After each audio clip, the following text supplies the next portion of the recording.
warahmatullahi wabarakatuh. Halo semuanya, welcome back to Sosia Journal. Hari ini bertemu lagi dengan saya, Bu Vera Herawati. Kita akan belajar IPS lagi nih. Materinya apa ya? Materinya tentang pengaruh perubahan ruang dan interaksi antar ruang terhadap keberlangsungan kehidupan ekonomi, sosial, budaya, politik, dan pendidikan di Asia dan benua lainnya. Tanpa banyak lama-lama lagi, kita next ya. Nah, tujuan pembelajaran kita hari ini itu ada 4. Jadi, kalian harus mampu menganalisis pengaruh perubahan ruang dan interaksi antar ruang terhadap keberlangsungan kehidupan di Asia dan benua lainnya di bidang ekonomi, sosial budaya, politik, dan pendidikan. Nah, ini yang akan kita pelajari dan harus kalian kuasai di materi kali ini. Kita mulai ya, masuk ke materinya. Coba kalian amati gambar apa ini, ilustrasi gambar apa ini, apa yang lagi dilakukan sama orang tersebut.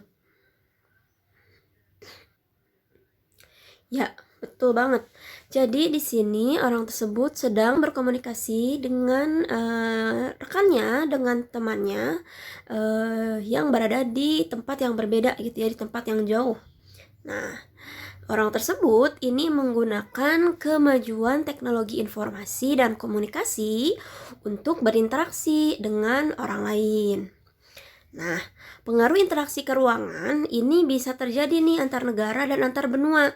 Jadi bisa aja orang-orang yang lagi berinteraksi sama orang ini tuh dalam ilustrasi ini itu dia bisa aja beda negara, beda benua gitu ya, tapi masih bisa berinteraksi gitu ya menggunakan kemajuan teknologi informasi dan komunikasi. Karena dengan adanya kemajuan teknologi informasi sama komunikasi, itu kita bisa berkomunikasi dengan orang lain dalam waktu yang cepat gitu ya, dan mudah, dan juga peristiwa di suatu negara atau di tempat manapun itu bisa cepat kita tahu gitu, karena adanya kemajuan teknologi informasi. Selain itu, kita juga bisa berkomunikasi dengan orang lain dengan cepat dan mudah. Nah, selain itu, dengan kemajuan teknologi di bidang transportasi juga memungkinkan orang-orang itu bisa bermobilitas atau berpindah dari satu tempat atau satu negara ke negara lain itu dengan lebih mudah dan juga lebih cepat. Jadi, dasar dari interaksi keruangan adalah adanya kemajuan teknologi informasi, komunikasi, dan transportasi yang memudahkan kita untuk bisa berinteraksi dengan orang lain atau dengan negara lain. Kita akan masuk ke pengaruh perubahan ruang dan interaksi antar ruang. Itu bisa terjadi di berbagai bidang. Ada bidang ekonomi, bidang pendidikan, bidang politik, dan bidang sosial budaya. Kita akan bahas satu persatu ya dari setiap bidang ini. Mulai dari bidang ekonomi. Nah, setiap orang di suatu negara atau setiap penduduk itu pasti memiliki kebutuhan. Salah satunya adalah kebutuhan terhadap barang dan jasa. Tapi tidak semua kebutuhan itu bisa dipenuhi atau bisa diproduksi dari dalam negeri. Sehingga apa? Kita butuh berinteraksi dengan negara lain agar bisa memenuhi kebutuhan tersebut, gitu ya, kebutuhan barang dan jasa.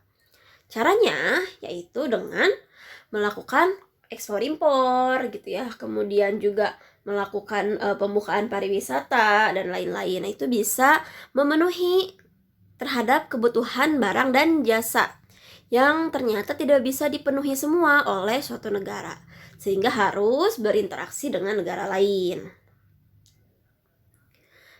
Nah, adapun dampak positifnya dari interaksi antar ruang di bidang ekonomi, itu yang pertama, pasar yang sangat terbuka untuk produk-produk ekspor. Nah, jadi karena adanya interaksi antar negara nih berupa ekspor impor, negara kita bisa mengekspor atau menjual produk dalam negeri ke luar negeri, dan sebaliknya. Produk luar negeri itu diimpor dari luar ke dalam negeri. Nah, nanti di sini untuk kegiatan ekspor ini akan sangat terbuka pasar atau peluang dari produk-produk kita itu dijual ke luar negeri, dikenal di luar negeri gitu ya. Dan nanti hasilnya akan muncul devisa negara yang akan meningkat dari hasil kegiatan ekspor impor tersebut. Kemudian juga kesempatan kerjanya jadi lebih terbuka. Orang-orang dari luar bisa bekerja di sini, bisa di dalam negeri. Nah, orang-orang dari kita dari dalam negeri bisa bekerja di luar negeri. Kemudian juga karena adanya kerjasama atau interaksi antar negara, juga kita bisa mendapatkan kesempatan untuk mengakses modal investasi yang berasal dari luar negeri, yang nantinya modal investasi tersebut bisa digunakan untuk meningkatkan perekonomian di negara kita. Kemudian kita juga mudah mendapatkan barang yang dibutuhkan masyarakat dan belum diproduksi dari luar negeri. Jadi misalnya kita membutuhkan sesuatu yang tidak ada di luar negeri, nah maka bisa didapatkan dari luar negeri dengan cara impor. Pun sebaliknya, dari luar negeri di negara lain yang membutuhkan barang-barang yang tidak bisa diproduksi di negara mereka, bisa didapatkan dari negara lain. Seperti itu. Kemudian yang terakhir, kegiatan pariwisata akan meningkat sehingga mampu membuka lapangan kerja dan menjadi ajang promosi produk-produk Indonesia. Nah, karena di sini adanya kemajuan di bidang teknologi transportasi, sehingga orang-orang tuh bisa dari satu negara ke negara lain, dari satu benua ke benua yang lain, itu bisa berpindah tempat, bisa bermobilitas, bisa melakukan kunjungan atau pariwisata, yang nantinya pariwisata tersebut akan menghasilkan keuntungan untuk negara di bidang ekonomi. Nah, kemudian dampak negatif dari interaksi antar uang di bidang ekonomi itu yang pertama, masuknya tenaga kerja asing dari luar negeri. Jadi dengan adanya kesempatan kerja yang terbuka dari pekerja luar negeri ke dalam negeri, sehingga akan banyak masuknya tenaga kerja asing dari luar negeri. Misalnya seperti kalau di Indonesia itu muncul tenaga kerja dari Cina atau dari negara lain gitu ya, yang masuk ke dalam negeri. Nah, nantinya kalau misalnya semakin banyak tenaga kerja asing yang digunakan di dalam negeri, nah maka pekerja dalam negeri itu akan semakin tergeser seperti itu, dan kesempatan kerjanya sedikit. Nah, makanya kita agar bisa bersaing dengan tenaga kerja asing dari luar negeri, kita harus bisa meningkatkan kemampuan diri kita, meningkatkan kualitas diri kita, sehingga bisa bekerja dan bersaing dengan tenaga kerja asing gitu. Jadi nggak kalah dengan tenaga kerja asing. Kemudian juga hilangnya pasar produk dalam negeri karena kalah bersaing dengan produk luar negeri. Karena tadi ada kegiatan impor, masuknya produk dari luar ke dalam, dan apabila masyarakatnya itu lebih menyenangi produk dari luar negeri dan juga kualitas dari produk dalam negerinya itu tidak bagus gitu ya, tidak bisa bersaing, nah maka nanti lama-lama pasar produk dalam negeri itu akan hilang, akan tidak diminati oleh masyarakat dari dalam negeri. Contohnya misalnya ada sepatu yang dari luar negeri dikirim, diimpor dari luar negeri masuk ke Indonesia. Kemudian kita masyarakatnya itu lebih menyenangi produk sepatu tersebut, lebih bagus, kemudian lebih awet dan lain-lain. Sedangkan sepatu dari produk dalam negerinya itu tidak begitu bagus. Nah, maka nanti lama-kelamaan kita akan lebih menyukai produk dari luar negeri tersebut dibandingkan dengan produk sepatu dari dalam negeri. Nah, agar hal ini tidak terjadi, maka harus ada peningkatan dari kualitas produk yang dihasilkan dari dalam negeri. Dan juga kita juga harus memiliki rasa atau sikap cinta produk dalam negeri gitu ya, agar tidak terjadi nih yang terakhir, usaha-usaha dalam negeri akan mati karena banyak produk impor di pasaran dalam negeri. Nah, agar tidak terjadi hal seperti ini gitu ya, agar usaha-usaha dalam negeri itu semakin berkembang gitu ya, kalau masyarakatnya juga mencintai produk dalam negeri. Kemudian di bidang sosial budaya, saat ini interaksi antar ruang itu bisa tidak hanya bertemu secara tatap muka, tapi bisa juga secara virtual ya, karena menggunakan kemajuan teknologi informasi dan komunikasi. Nah, kondisi ini membuat interaksi antar masyarakat dengan budaya yang berbeda semakin sering terjadi. Jadi interaksi sosial dan budaya antara satu orang dengan orang lain melalui kemajuan teknologi informasi itu bisa akan terjadi pertukaran budaya antara satu orang dengan orang lain ketika berinteraksi, khususnya kalau orang-orang tersebut itu berasal dari negara atau benua yang berbeda. Misalnya ada seseorang yang berkomunikasi nih dengan orang yang berada di Amerika, yang satunya lagi di Asia. Nah, ketika intensif komunikasinya atau interaksinya, nah maka akan muncul pertukaran budaya, akan muncul interaksi budaya di dalamnya. Seperti itu. Nah, selain itu, kemajuan teknologi transportasi juga mendukung terjadinya interaksi sosial budaya secara langsung melalui pertemuan antar masyarakat dengan budayanya secara fisik. Contohnya misalnya kayak ada bule yang datang ke Indonesia gitu ya, pariwisata. Itu kan menggunakan kemajuan teknologi transportasi ya kan, dari Amerika ke Indonesia. Kemudian bule itu mau piknik gitu ya, piknik ke Bali, dia melihat bagaimana budaya Bali. Nah, akan muncul nih interaksi budaya antara budaya tersebut dengan budaya-budaya Bali. Kemajuan teknologi komunikasi sangat mendukung interaksi sosial budaya secara tidak langsung. Nah, ternyata ada dampak positifnya nih dari interaksi antar ruang dalam bidang sosial budaya. Yang pertama, adanya pergerakan atau mobilitas penduduk terutama dari desa ke kota atau sebaliknya. Nah, di sini karena adanya kemajuan teknologi transportasi, ini memudahkan orang-orang untuk bermobilitas atau berpindah tempat gitu, dari satu tempat ke tempat yang lain, atau dari desa ke kota, atau dari kota ke desa. Nah, kemudian yang kedua, terjadinya perkawinan antar suku yang dengan sendirinya membawa budaya yang berbeda. Dengan adanya interaksi antar ruang, antar negara, ini memungkinkan orang-orang itu bisa saling mengenal gitu dari berbagai negara, dari berbagai benua gitu ya, di belahan dunia manapun gitu. Nah, nanti akhirnya akan terjadi perkawinan antar suku gitu ya. Kalau memang sudah jodohnya, misalnya kayak orang Amerika menikah dengan orang Asia misalnya, nah nanti akan terjadi perkawinan atau terjadi percampuran budaya gitu ya, akan ada asimilasi dan akulturasi dari hasil perkawinan tersebut. Kemudian meningkatnya wawasan penduduk desa atau kota akibat interaksi antar ruang.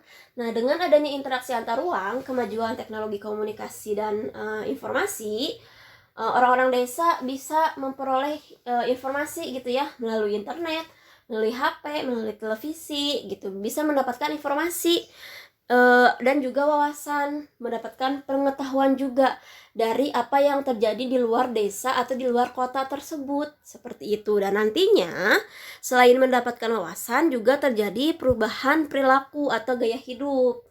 Nah, misalnya ada seseorang yang terinspirasi gitu kan setelah menonton suatu tayangan atau suatu berita mengenai kesuksesan seseorang di televisi atau di internet. Nah, maka dia terinspirasi nih, termotivasi untuk merubah gaya hidupnya atau merubah sikapnya agar sukses juga sama seperti orang di televisi tersebut. Nah, selain dampak positif, ada juga dampak negatif nih dari interaksi antar ruang dalam bidang sosial budaya. Yang pertama, munculnya krisis sosial budaya dalam masyarakat. Nah, di sini karena adanya interaksi antar negara, antar benua, maka akan orang-orang itu dengan mudah mengetahui budaya-budaya dari negara lain gitu ya, dan bisa jadi orang tersebut tuh lebih menyukai budaya tersebut dibandingkan dengan budaya kita sendiri. Nah, makanya akan muncul krisis sosial budaya dalam masyarakat. Masyarakat jadi tidak mengenal atau kurang mengenal budaya di dalam negeri sendiri. Kemudian semakin merebaknya gaya hidup konsumerisme dan hedonisme.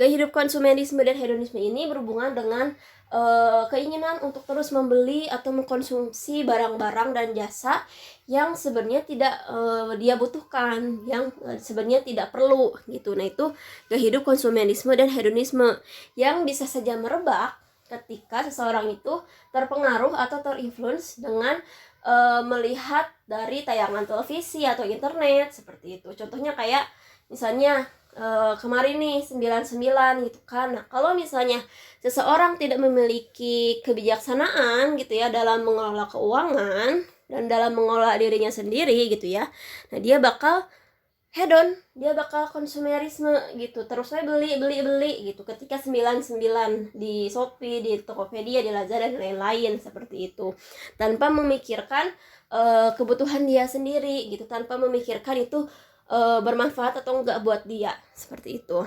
Kemudian, lenyapnya identitas kultur nasional dan lokal, kehilangan arah dan jati diri bangsa, dan hilangnya semangat nasionalisme dan patriotisme ini berhubungan dengan poin yang satu tadi. Karena masyarakat mengenal budaya-budaya yang lain, sehingga mereka itu lebih tertarik dengan budaya yang lain dibandingkan dengan budaya kita. Nah, maka bisa menimbulkan hilangnya identitas kultur nasional, kemudian juga kehilangan jati diri bangsa gitu, karena masyarakatnya tidak mencintai budayanya sendiri, seperti itu. Nah, mudah-mudahan kita nggak seperti itu ya.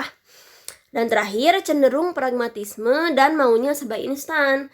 Karena kemajuan teknologi, segalanya serba instan, nah maka bisa jadi muncul sikap yang pragmatis dan maunya serba instan gitu ya. Tidak mau berjuang gitu, karena pengennya didapatkan langsung, seperti itu. Nah, itu adalah dampak negatif interaksi antar ruang dalam bidang sosial budaya. Nah, sekarang kita ke bidang politik. Interaksi antar ruang juga mempengaruhi kehidupan politik suatu negara. Kehidupan politik suatu negara seringkali dipengaruhi oleh negara lain. Karena zaman sekarang itu suatu negara harus berkomunikasi atau harus berinteraksi dengan negara lain. Tidak bisa negara tersebut tidak berkomunikasi atau tidak bekerja sama dengan negara lain. Nah, itu adalah interaksi antar ruang yang berupa kerjasama politik. Nah, di sini dinamika kehidupan politik suatu negara juga tidak lepas dari adanya interaksi dalam bentuk komunikasi antar wilayah atau negara di dunia. Peristiwa politik di suatu negara dapat mempengaruhi kebijakan politik negara lain. Misalnya seperti yang kemarin terjadi ya, yang Palestina berkonflik dengan Israel. Nah, dan negara-negara lain itu ada yang mengintervensi atau mempengaruhi dalam konflik tersebut gitu ya. Nah, dampak positif dari interaksi antar ruang dalam bidang politik, yang pertama, dapat meningkatnya hubungan diplomatik antar negara, kemudian kerjasama antar negara jadi lebih cepat dan lebih mudah, dan meningkatnya ketahanan politik di suatu negara. Kemudian, transparansi, akuntabilitas, dan profesional dalam penyelenggaraan negara semakin dapat sorotan publik. Nah, hal ini tuh terjadi karena kemajuan teknologi komunikasi dan informasi gitu ya. Masyarakat bisa mengetahui bagaimana sih kinerja pemerintah gitu ya. Nah, nantinya setelah mengetahui kinerjanya, masyarakat bisa menyalurkan aspirasinya. Bisa menyalurkan aspirasi melalui partai politik, melalui LSM, atau melalui sosial media gitu ya ke pemerintah. Nah, kemudian yang terakhir, meningkatkan partisipasi negara dalam menciptakan perdamaian dunia. Nah, ini kan suatu cita-cita kita gitu ya, suatu tujuan kita di politik luar negeri, yaitu menciptakan perdamaian dunia. Nah, ini adalah dampak positif dari interaksi antar ruang dalam bidang politik. Ada juga nih dampak negatifnya. Yang pertama, dengan mengenal kebudayaan asing dapat melunturkan rasa nasionalisme. Nah, ini berhubungan juga sama yang tadi yang bidang sosial budaya ya. Dengan kita lebih mengenal kebudayaan asing, maka bisa mengurangi rasa cinta kita, rasa nasionalisme kita gitu ya. Kemudian masuknya ideologi asing ke dalam sebuah negara, ini juga bisa melunturkan rasa nasionalisme. Kemudian timbulnya fanatisme rasial, etnis, dan agama di forum dan organisasi. Nah, ini bisa menimbulkan perpecahan dalam suatu negara. Kalau misalnya fanatisme rasial, etnis, dan agama ini terus dikembangkan atau tidak dihilangkan gitu ya dari dalam suatu negara. Kemudian timbulnya unjuk rasa yang semakin berani dan terkadang mengabaikan kepentingan umum. Nah, ini sebenarnya ada dampak positifnya dari tadi kan, masyarakat bisa menyampaikan atau menyalurkan aspirasinya. Nah, tapi kalau misalnya masyarakatnya tidak mementingkan kepentingan umum, nah maka akan muncul aspirasi atau unjuk rasa yang semakin berani dan malah merusak kepentingan umum, seperti itu. Yang terakhir, adanya konspirasi internasional, yaitu pertentangan kekuasaan dan percaturan politik internasional yang selalu mengarah kepada persekongkolan. Artinya bisa jadi muncul konflik-konflik antara suatu negara dengan negara lain, seperti itu. Nah, kemudian terakhir ada di bidang pendidikan. Nah, di sini bidang pendidikan ini bisa dipengaruhi oleh interaksi ruang antar negara. Selama ini banyak kerjasama antar negara dalam bidang pendidikan, misalnya mengirim pelajar atau mahasiswa ke negara-negara maju, atau misalnya pertukaran pelajar, memberikan beasiswa gitu ya. Nah, tujuannya untuk apa sih?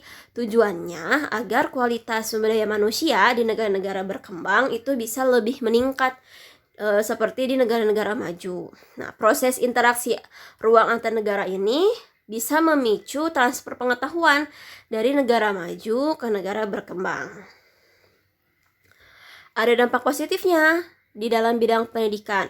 Yang pertama, bertumbuhnya jumlah dan jenis sekolah untuk memenuhi kebutuhan pekerja yang terampil. Nah, tadi ya, kembali ke bidang ekonomi, karena adanya terbuka kesempatan kerja yang luas gitu ya, dari dalam negeri maupun luar negeri, nah maka akan muncul juga nih kebutuhan terhadap pekerja yang terampil. Maka untuk memenuhi kebutuhan tersebut, maka diperlukan sekolah yang bisa menghasilkan lulusan pekerja yang terampil, seperti itu. Kemudian dapat mengadopsi sistem pendidikan yang lebih baik dari negara lain. Dengan kita mengetahui, dengan kita berinteraksi dengan negara lain, seperti apa sih sistem pendidikan di sana gitu ya, di negara lain itu seperti apa sistemnya. Dan kita juga bisa mengadopsi, bisa mengetahui, bisa menilai apakah negara kita bisa mengadopsi sistem tersebut atau tidak. Kemudian perkembangan ilmu pengetahuan di suatu negara dapat dikembangkan juga di negara lain. Jadi kalau misalnya ada ilmu pengetahuan yang berkembang di suatu negara gitu, nah maka dengan adanya interaksi dengan negara lain, pengetahuan tersebut bisa semakin menyebar ke negara lain atau bahkan sampai ke seluruh dunia. Munculnya media massa, khususnya media elektronik sebagai sumber ilmu pengetahuan dan pusat pendidikan. Dengan kemajuan teknologi informasi dan komunikasi, munculnya media massa ini yang berisi informasi yang sangat beragam itu bisa menjadi sumber dan pusat ilmu pengetahuan. Nah, kita belajar seperti sekarang ya, belajar bukan cuma dari buku kan, dari internet juga bisa, dari koran, dari televisi gitu. Jadi berbagai sumber bisa kita jadikan sebagai sumber pembelajaran. Nah, kemudian munculnya metode-metode pembelajaran yang baru yang memudahkan siswa dan guru dalam proses pembelajaran. Di negara-negara lain mungkin muncul metode-metode pembelajaran yang baru gitu ya, yang memudahkan proses pembelajaran. Nah, itu bisa diadopsi, bisa kita tiru, bisa kita contoh gitu kan metode-metode pembelajaran itu. Dan terakhir, sistem pembelajaran tidak harus melalui tatap muka, karena dengan adanya kemajuan teknologi, kita bisa bertemu secara virtual seperti sekarang ya, Jimit, kemudian Zoom, menggunakan YouTube. Nah, ini bisa menggunakan kemajuan teknologi informasi gitu ya di bidang pendidikan. Jadi tidak harus selalu tatap muka. Dengan menggunakan teknologi juga pembelajaran masih bisa dilaksanakan. Untuk dampak negatifnya, mohon maaf ya ini kayaknya belum keedit. Untuk dampak negatifnya, interaksi antar ruang dalam bidang pendidikan, yang pertama, dunia pendidikan Indonesia bisa dikuasai oleh para pemilik modal kalau pemerintahnya tidak concern terhadap kualitas pendidikan Indonesia. Jadi kalau misalnya dunia pendidikan itu dikuasai oleh para pemilik modal, oleh perusahaan, maka concernnya adalah cuan, keuntungan. Nah, ini tidak baik. Kenapa? Karena fokus kita adalah meningkatkan kualitas pendidikan gitu ya. Maka tidak seharusnya dunia pendidikan itu dikuasai oleh para pemilik modal. Kemudian, dunia pendidikan akan sangat tergantung pada teknologi yang berdampak munculnya tradisi serba instan. Nah, ini tadi ya, karena kita sekarang menggunakan kemajuan teknologi informasi gitu ya. Nah, bisa jadi kalau kita tidak bijaksana akan muncul tradisi serba instan. Contohnya kayak misalnya sekarang kalian diberi tugas, kemudian kalian googling jawabannya, tinggal kopas aja. Nah, itu kan berarti kalian instan gitu ya mengerjakan tugasnya. Kalian tidak mencari dulu, tidak membaca dulu, langsung kopas gitu tanpa berusaha untuk memahami materinya dulu. Nah, kemudian semakin terkikisnya kebudayaan akibat masuknya budaya dari luar dan mengakibatkan melonggarnya kekuatan kontrol pendidikan oleh negara. Jadi kalau misalnya kebudayaan luar itu lebih mendominasi dibandingkan dengan kebudayaan dari dalam negeri kita sendiri, nah itu nanti akan mengakibatkan kekuatan kontrol pendidikannya itu melonggar gitu. Nah, yang terakhir, penyalahgunaan pengetahuan bagi orang-orang tertentu untuk melakukan tindak kriminal. Pengetahuan-pengetahuan yang didapatkan dari dalam negeri maupun dari luar negeri itu jika disalahgunakan oleh orang-orang gitu ya, nah maka bisa menjadi tindak kriminal. Contohnya misalnya ilmu bedah atau misalnya ilmu meracik sesuatu. Nah, kalau digunakan oleh orang-orang yang tidak bijaksana, itu bisa jadi dia digunakan untuk membunuh, memutilasi misalnya, atau membuat narkoba. Nah, itu tidak baik. Jadi pengetahuan itu seharusnya digunakan oleh orang-orang baik untuk hal-hal yang baik.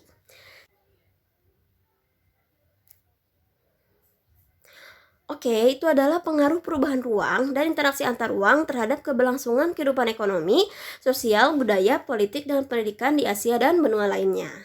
Mudah-mudahan kalian dapat memahami materinya. Kalau ada yang mau ditanyakan, silakan komen di bawah ini. Sampai ketemu lagi minggu depan. Sampai ketemu lagi di video selanjutnya. Assalamualaikum warahmatullahi wabarakatuh. Have a nice day.